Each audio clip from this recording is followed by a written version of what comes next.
para hindi kayo makontempt. Tama ba yun? Doon po sa punto ng pagiging state witness, kasi sabi nila, dapat daw, ang isang state witness ay least guilty, hindi yung... Hindi ganon. Ganun ho ba? Ang mga requirements dyan, nasa Republic Act 6981. Okay. Basahin niyo yung Section 3 at saka yung Section 10, pagsama-samahin nyo. Ito yung mga requirements ngayon sa aking pagkakatanda. Una, Opo. yung offense, yung krimen na kung saan dapat siyang tumestigo is a grave offense. Grave talaga to, plunder ito. Opo. Wala kang ibang makukuhang testigo. Okay. O, ito lang. So, qualified din siya. Sila nga lumitaw eh. Kaya sabi ko, makipag-unahan kayo kasi kung sufficient na to, hindi ko na kailangan yung iba. Kasi hindi na kayo magkukwalify. Tama po, sapat na nga po na. Hindi na kayo magkukwalify dito sa isang requirement. Kung nakipag-unahan ngayon yun. At yung kanyang testimony can be corroborated in material facts. Ibig sabihin, makukunan niya. Yung mga tumitestigo are not the most guilty. Yan. Yun ang requirement. Pagkatapos, meron pa sinasabi ron, nanganganib ang buhay, ang kanilang... Magkaiba kasi yun eh. Ang sinasabi ng isang opisyal na loko-loko, sabi niya, dapat daw least guilty. Pag sinabi mong least guilty, yung hindi pinaka-guilty. Hindi yun ang nasa batas. Ang nasa batas, kailangan hindi ikaw ang pinaka-guilty. So halimbawa, ang sabi nung USEC, least guilty, nandito. Hindi ko alam kung sino nagsabi. Basta from DOJ ata yun eh. Sabi dito, least guilty. Ibig sabihin, kung ang guilty number 10, least guilty number 1. Di ba? Least, pinakahindi. Ang nasa batas, hindi ito. Ang nasa batas, basta wag kang number 10. Pwede kang 9, pwede kang 8, pwede kang 7. Yun ang sinasabi ni Marcoleta. Ligtasan at ang kanilang seguridad. So lahat ng mga yun, kung titingnan mo, babagsak lahat sa kanila. Tama-tama. Pero yung sinabing, magbayad ka muna, hindi kasali doon. Sa pa yan. Na ang kondisyon ay isauli mo muna yung mga nilakaw mo. Walang ganon. Kaya sabi ko nga, teka muna, bakit ang ating DOJ Secretary bumaligtad ng ganon? Sa napakarami niyang assistant doon, kung halimbawa nakalimutan niya yung batas na yun, dapat nagtanong muna siya. Kinausap ko yung USEC. Nag-apologize sa akin. Sorry po, Sen, sabi niya. Mali po ka niya yung sinabi niya. Nako. Ngayon, sinasabi ko ngayon. Balikan ninyo yung Section 3 at saka Section 10 ng Republic Act 6981. Tingnan po ninyo doon kung may sinasabing kailangang magsoli. So kung wala kinakailangan magsoli, bakit yung Bryce Hernandez, wala kayo sinasabi na magsosoli? Yan. Kasi si Bryce Hernandez, sunod-sunuran. Sa nais ng mga congressman na magbanggit ng senador. Grabe, no? Meron tayong taga-DOJ na opisyal na ganyan ang pag-uunawa sa batas. Patay tayo dyan. Sarswela na talaga itong gobyerno natin. Buti talaga meron tayong mga Marcoleta sa gobyerno, no? Oo nga pala, no? Oo. Isa rin sa may pinakamalaking... Ang nangyayari ngayon sa nakikita ko, yung aming Pangulo ng Senado, mas gusto niyang proteksyon na ng mga congressmen kaysa sa mga senador. Naku po, patay tayo dyan. Kaya kayo nung binanggit ni Bryce Hernandez ang Senator Jinggoy at Senator Joel, ayun. Tinutuektahan si Hernandez. Si Hernandez ang nakaproteksyon ngayon. O sinabi ko, teka muna, bakit ka ako nasa krame? O di nagtalo-talo kami. Ay siguro, alam nila, hindi nila mapangangatwiranan. Bumaba siya. Kaya ko lang naman ginawa yun, sabi niya eh. Mamaya kapag tayo ang nanghiram, hindi rin na tayo pahiramin. Ano ba ito? Hiraman ba ito? Yun nga ang punto. Yun ang lumabas doon sa iyong pagpupulong, Sen. Pero sinabi ko sa kanya, ano ngayon kung hindi tayo pahiramin? Marami naman tayong sarili. Iyon pa na yung katwiran niya. Kaya niya daw ginawa yun sapagkat baka sakaling manghiram din ang Senado. Ako lang hindi ako nanghihiram. Eh, At saka, sabi naman, bakit hindi mo ako kinonsulta? Bakit kita ko konsultahin? Ako ang Senate President. oo nga, oo. Yun po ang kanyang katwiran eh. Ako pa yung chairman eh. That time, opo. Nung i-commit mo siya sa Quezon City, sa Krame, hindi napalitan ka na nun eh. Hindi ka ako. Tingnan mo ka ako itong account ng news. Oho. 2:15.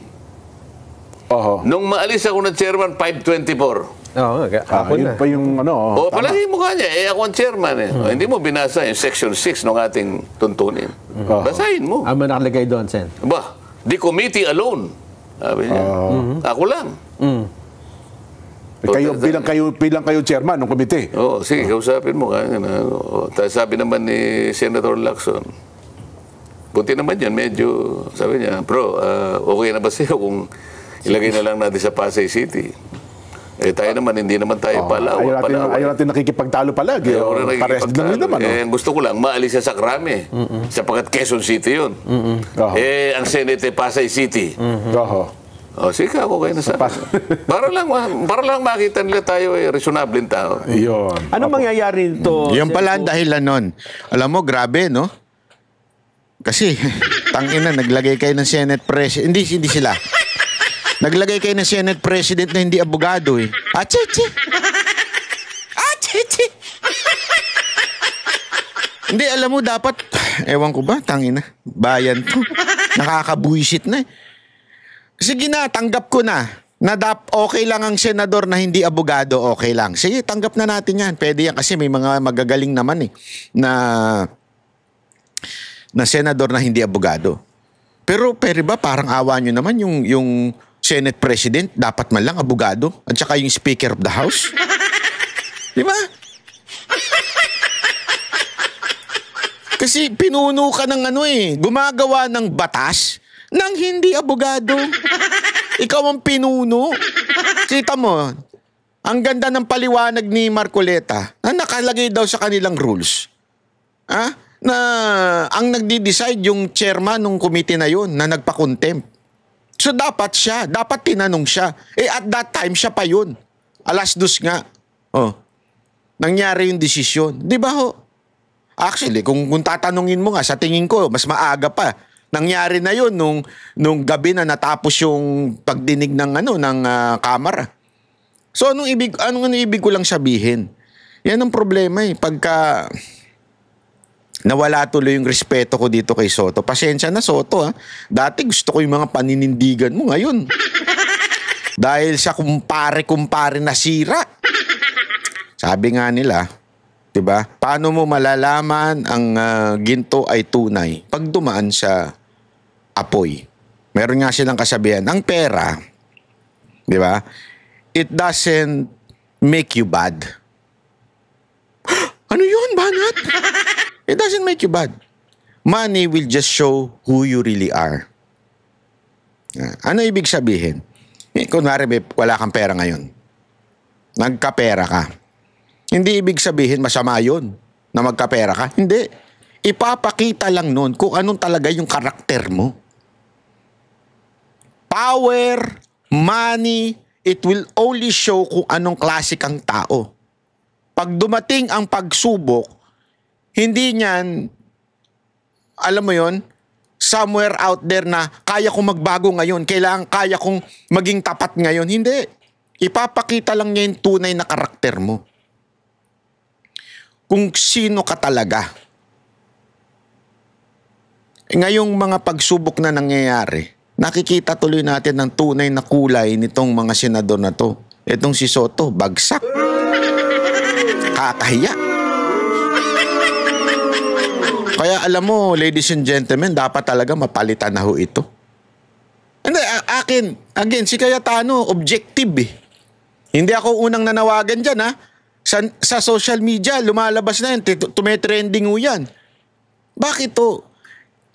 Again, kung pwede lang sana si Marcoleta lang din, kaya lang kasi siyempre baguhan siya eh. First timer. So, at saka mas maganda doon siya sa Blue Ribbon. Kasi hindi naman pwede ang Senate President. Hindi ko alam kung nasa rules nila yun ha. Pero awkward naman kung ang Senate President pa mismo ang nasa Blue Ribbon. So I think Blue Ribbon is good for Marcoleta. Pero sana, pagdating sa Senate President, sana si Cayetano. Sana yung objective. Kasi kung ang dahilan nila, si Chis Escudero ay sinasangkot nila somewhere. Kasi yun ang dahilan nila kuno eh. Yan ang pautot nila eh. Yeah? Pautot lang nila yan. Pero the real target is Marcoleta. Oh. Ay bakit nyo kailangan tanggalin si Marcoleta? Oh, sige. Bakit nyo kailangan maglagay ng isang Senate President na tuta ni Marcos o bata ni Marcos? Dapat maglagay kayo ng Senate President na independent.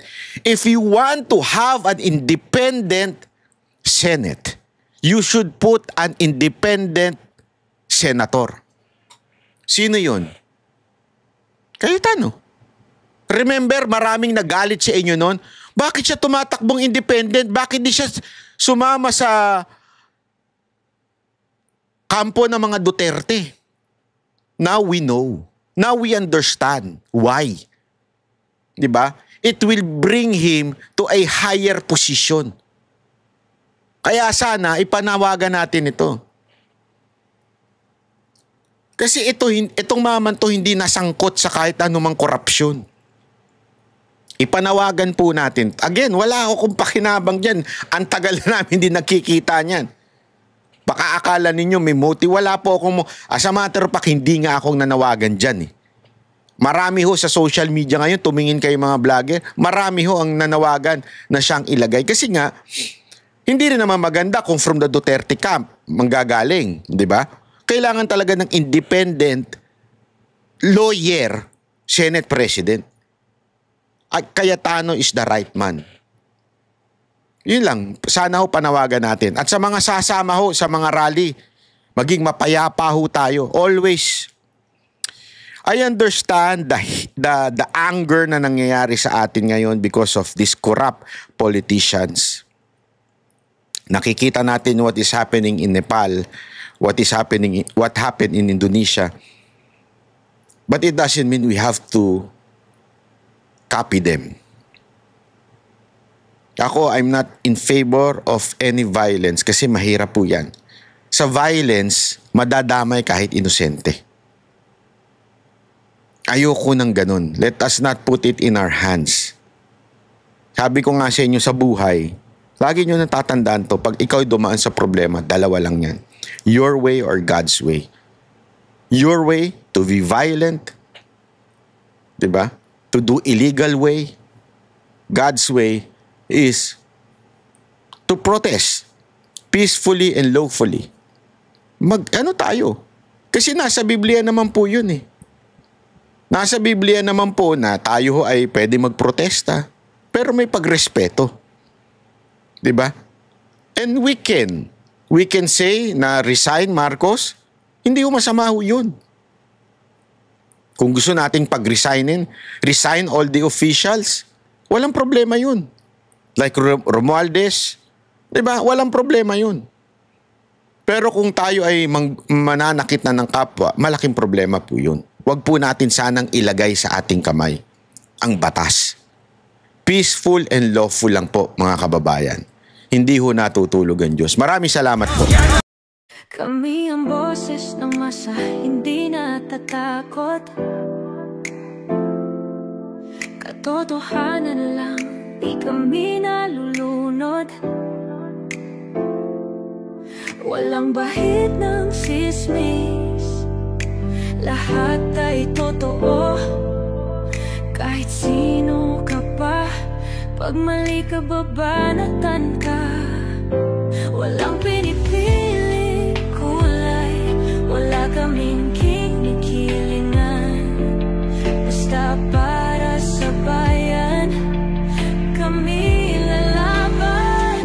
Pagtama palakpakan, pag mali banatan. Di matitinag, di matatakot, para sa bayan tuloy ang sigaw. Sa harap ng kamera, walang halong takot. Mga baluktot, lahat kayo'y tutumba. Ang hustisya at totoo